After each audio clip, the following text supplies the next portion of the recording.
not happy. If you're not making progress in your body, you're not going to be thrilled with your body, so you'll focus on your work. If you're making progress in your work, you're going to feel good in that. But if you're not making progress with your kids or your intimate relationship, it's going to hurt. And you are not going to feel wealthy no matter how much money you have. Can you make progress in all areas? The answer is yes. In fact, as you master one area, if you open your eyes, that discipline can spill into other areas. And that's part of what I want to show you, how to make that show up so it's not just in one area. Because most people are really successful in one or two areas. They're great in their career, they're great in their body, but their finances are a mess. So their finances are great, but they have no great intimacy in their relationship. Or they have great intimacy, but they don't know their kids. Or they know their kids, but they don't know their partner. Not, at least not intimately anymore. If you want to change that, you got to know what the triggers are. That's what this is about. So studying this for 30 years, I've learned the patterns. As a result, now I'm the guy that gets the call when the fire starts. When the athlete is melting down on national television and he can't get back on the course, and I got to step in right now and produce the result. I'm going to show you exactly what I do with them so you can do it for you today. Some real quick, immediate things that I really do with real people that you can do with yourself. I get the call, true story, when thousands of times over the years, when a child or adult is suicidal and their family doesn't know what to do, and I got to do something right now. And in 30 years now, this is my 30th year, I've never lost one out of thousands of suicide attempts. That doesn't mean I won't someday, but the reason I haven't lost one, thank you. A prisoner, a professional athlete, the first thing I'm going to do with them is what we're going to do together. And I'll tell you how we're going to use it first.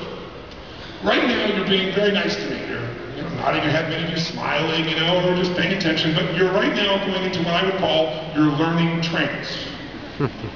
People are staring like this, And the problem is that most of us, when we learn, we don't follow through, as you've already noted, because when we learn, we go in a passive state of mind. And the reason we do that is not because we're not intelligent or hypnotized. We do it because we all went to a 20th century school.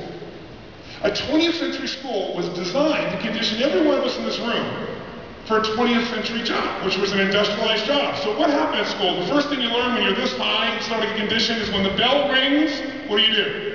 Report to your position, right? Your desk, which later on was going to be reporting your position on the industrial assembly line for 90% of the population. When you get there, what do? Initiate things on your own, talk to your friends. What are you supposed to do when you get that class? Sit down and shut up. Be passive, wait for someone to tell you what to do. Today, in the 21st century, as corny as it sounds, today, if you sit and wait for someone to tell you what to do, you're going to go out of business. If you don't talk to your neighbor, it's over. How many of you agree with me on this? Say, I had a high school teacher, a fifth grade teacher, who I got to see at my 10-year high school reunion, but in my fifth grade, he used to be so upset because I was a talker. And he used to make me write these 10,000-word essays. Why will not talk again in class? 10,000 words. I wrote 6 of them for him. I go to my 10-year high school reunion. There he is. I went up to him and said, this talking thing worked out pretty good for me. If a person engages their body, their voice, their face, their physical body, you're changing 90 and 95% depending on which research study you buy into. Either way, it's near the top. And I want to make sure you get something out of it. So how many came here because you want to make some kind of change in your life? Say aye. I'm going to ask you to 2 things. One is yell back the answer. Again, I know you know the answer.